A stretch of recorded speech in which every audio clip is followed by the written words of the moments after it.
Oh, I thought this could get ugly really fast. I thought it was already ugly.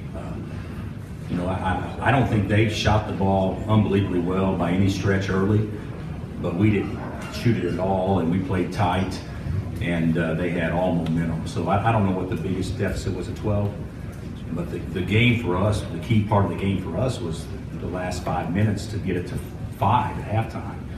To play that poorly and go 0 for 8, and I think we were like 3 of 6 from the free throw line, and got it to 5, and then Josh's 2-3 start the second half took the lid off, and then we were pretty good after that. Bill, you did some things strategically there, but I do wonder how much, just mentally, what you have to do to keep them from getting flustered in a situation like this. There's a lot of things going on, and you guys are a little depleted. But what do you do? I think sometimes when you're a little bit depleted, at least as you say, I think a lot of times that creates more focus. We don't switch defenses much, and we did tonight more than we have in a long time. And I thought our guys were pretty focused, and we made some mistakes in what we were trying to do, but I thought for the most part they executed pretty well. Coach, how important was it for your ball club to have the experience they had to go against this ball club, and to know how rough it is, tough it is to win on the road? Winning in this building against this club is how satisfying for you to play. Well, it's very satisfying to win. I told our team this, prepping for the game. I mean, this is an important game, but it's not as important as our game on Wednesday. It was not as important as our game last Tuesday.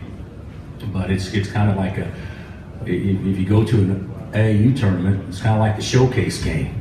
There's a showcase game, and you win or lose, no big deal. It doesn't affect the bracket, and that's kind of what I thought about this game. Of course, I know it means a lot to the fans of both schools, and certainly there's a lot of tradition on the line. But I thought our experience, to answer your question, Frank and Devontae, and Josh plays much older than his years, and Spee and Landon. I thought those guys played with pretty good poise down the stretch. Really good. Bill, talk about your success to your right. Your success off turnovers. You won that battle 21-7. It's plus 14 is a ton of points with two teams of this caliber. Yeah, I don't know if sometimes I think stats are very misleading because points off turnovers, if I'm not mistaken, if they walk or they throw it out of bounds, and then we luck in a shot at the end of the shot clock on the next possession, is points, off turnovers. And so I don't think that's fair to really say that, because whenever they did turn it over some, they had 17, and that's probably a pretty high number for them, and we had 12, which is probably about average, but that's something that we haven't been good at. West Virginia, it was certainly flipped on us, so that was good to see.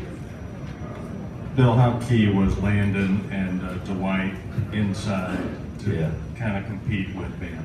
Well, he's a monster, and he got off to a good start, and Landon got a foul like on the first or second possession, third, and he got 2 early, so that was kind of hard. But I thought Landon played very smart, not to, he fouled out, but he wasn't really in foul trouble because his 4th and 5th came so late. And Dwight and Mitch, although they didn't play a ton of minutes, they gave us enough of bodies to kind of, lay on Bam. And although I still thought Bam had a good game, but it seems like to me he scored more than 3 baskets, thinking back. So we did do a pretty good job.